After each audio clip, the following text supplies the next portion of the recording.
A very good afternoon, Mr. Suraj. I am Varnika from class 9 and it is indeed a privilege for me to be sitting before you today. Sir, when did you first realize that you wanted to be an illustrator or a cartoonist, and what was it that drove you to achieve your dream? It's a very interesting story. I was about 12 when I started drawing, and you know how it happened? It was remarkable. One day I was just looking, and this I'm talking of 1953. There was a newspaper with R.K. Lakshman's cartoon on the front page.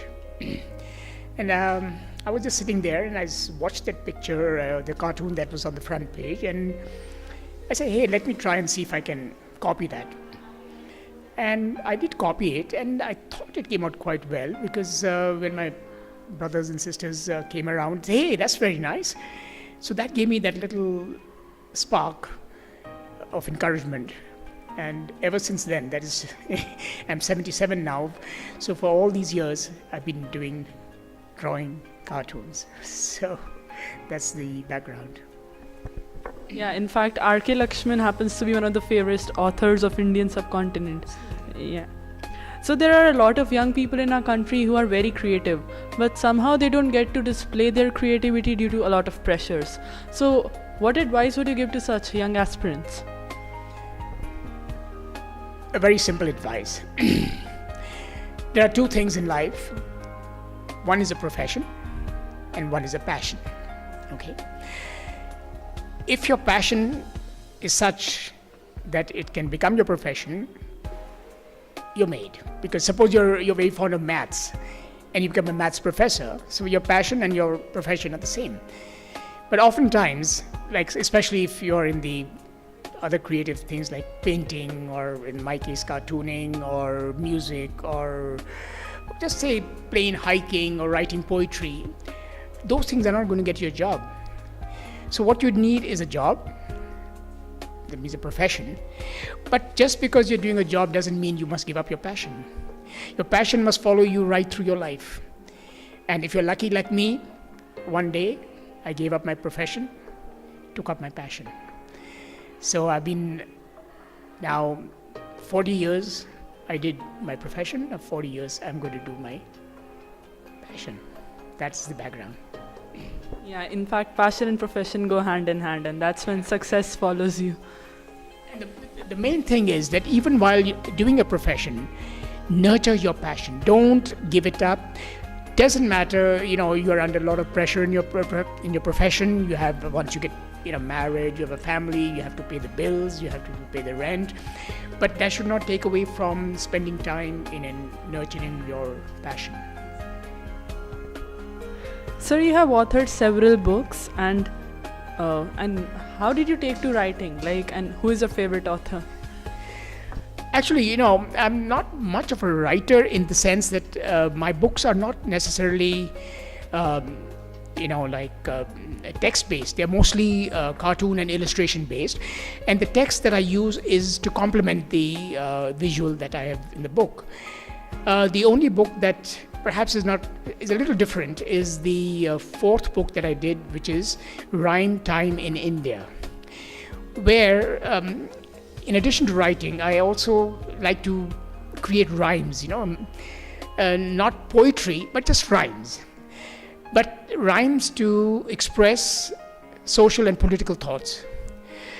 This fourth book of mine, which I talked about, Rhyme Time in India, deals with issues like farmer suicides, rape, hunger, pollution, corruption, all these issues through rhyming verse accompanied by a cartoon visual. So it's sort of like, the visual emphasizes the context in which the rhyme has been written. And I thought that was an interesting way to blend the two things together. In fact, scientific researchers also say that minds learn better when visuals and writings go hand in. So sir, which book that you read has inspired you the most? I do a lot of reading, but generally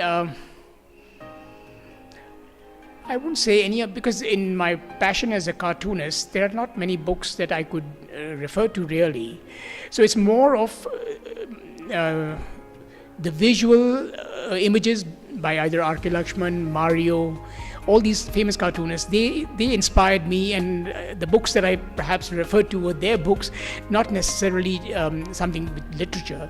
Literature, of course, we have to do it in school, so we did the basic stuff. And even now, I read anything. I like to read things which are vintage, which have a certain amount of history in it, and sort of so that you get to know a little bit about where we come from, and that gives me much more pleasure. So I wouldn't say there's a single book that has inspired me. It is basically the nature of books that sort of like attracts me to reading them. And in fact, I'm reading one of them right now, which is so interesting, and it's about the pre-partition days, so that itself gives me a lot of sort of enjoyment to read it. So basically, I wouldn't say there's specifically a single book has inspired me to that extent.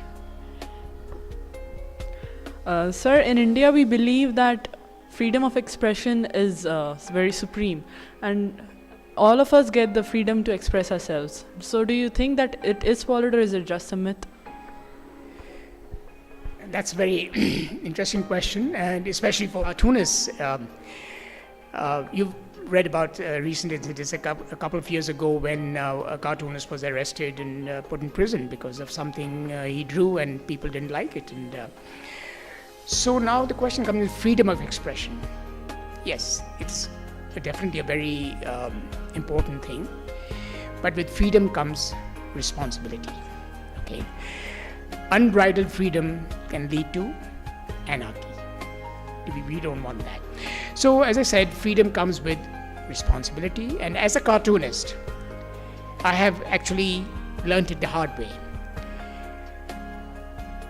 Many years back, I drew a cartoon which in a way was like not very complimentary about the then Prime Minister of the country, Indira Gandhi. The editor, of course, loved it. It was published. And the moment it was published, there were like questions from the higher-ups down to the editor, who's this cartoonist?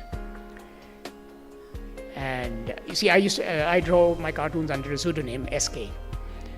So now the editor suddenly realized that maybe there's an issue here, and she just told the guys, I don't know who this SK is. He just drops by sometimes, just gives me a cartoon. We don't know his whereabouts.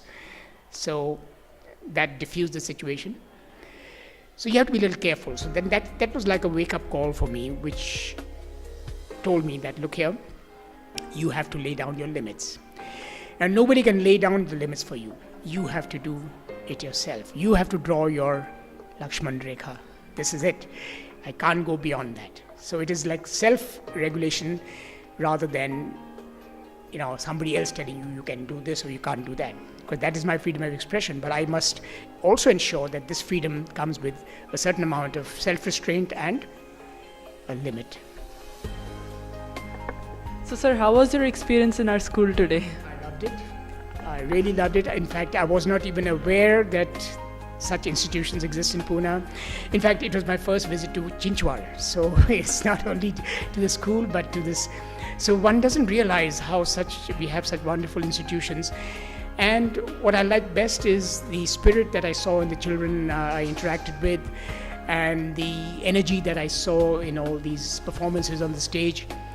And I have had a lot of interaction with students when I was in the US. I used to teach in different institutions, and I think it compares to any of those institutions that I had the privilege of working there.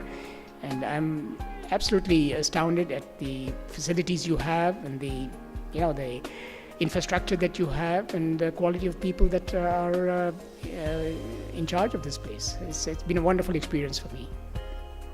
Yeah, even we as students feel privileged to belong to such an institution, and it's even greater when people like you visit us. Hopefully I'll have another chance to come down here and interact with students, and because I feel it's very important for adults like us who have been through life, have experienced life, have seen life in its various diverse forms, to share what we know and what we have experience in with students, so that they don't have to make mistakes to learn it. They can learn from our own experience, so they know exactly which way to go in life. Okay? Thank you so much, sir. It was a pleasure talking to you.